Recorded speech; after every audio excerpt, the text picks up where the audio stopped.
নিমিষা প্রিয়া একজন নার্স এবং একজন ভারতীয় নাগরিক। আজ তিনি মৃত্যুর মুখোমুখি কয়েক হাজার কিলোমিটার দূরে ইয়েমেনের একটি কারাগারে। 2018 সাল থেকে তিনি বন্দী।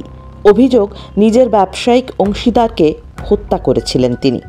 কিন্তু এই ঘটনাটি কি শুধুই অপরাধ আর শাস্তির সরল সমীকরণ, নাকি এর গভীরে আছে অবিচার, অসহায়তা আর একটা পরিবারের নীরব কান্না?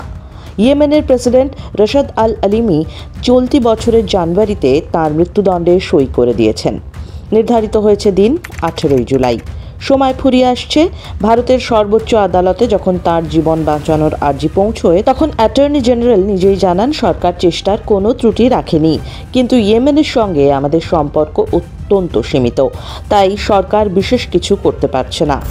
কিন্তু ইসলামিক শরিয়া আইন একটা বিকল্প রেখেছে, দিয়া বা ব্লাড মানি। এই আইনে বলা হয়েছে অভিযুক্ত আর্থিক ক্ষতিপূরণ দিলে নিহতের পরিবার চাইলে মৃত্যুদণ্ড রদ করতে পারে। এই আশাতেই নিমিষা প্রিয়ার মা প্রেমা কুমারী এপ্রিল থেকেই ইয়েমেনে রয়েছেন। নানান সংগঠনের সহায়তায় টাকা জোগাড় হয়েছে, প্রস্তাবও দেওয়া হয়েছে, কিন্তু এখনও অবধি কোনো সাড়া নেই। নিহত তালাল আব্দো মাহদি নিমিষাকে ব্যবসায় ঠকাচ্ছিলেন। ভুল করে নিমিষা তাঁকে হত্যা করে ফেলেন, একেবারে অনিচ্ছাকৃতভাবে। সময় যেন ধীরে ধীরে শেষ হয়ে যাচ্ছে। এই মুহূর্তে একটি প্রাণ এবং তার পরিবার, সব কিছু দাঁড়িয়ে আছে অন্য এক পরিবারের করুণার দোরগোড়ায়। রাষ্ট্র, আইন, কূটনীতি সব যেন থেমে গিয়েছে। শুধু এগিয়ে চলেছে এক জীবনের শেষ ক্ষণগোনা, নিঃশব্দে।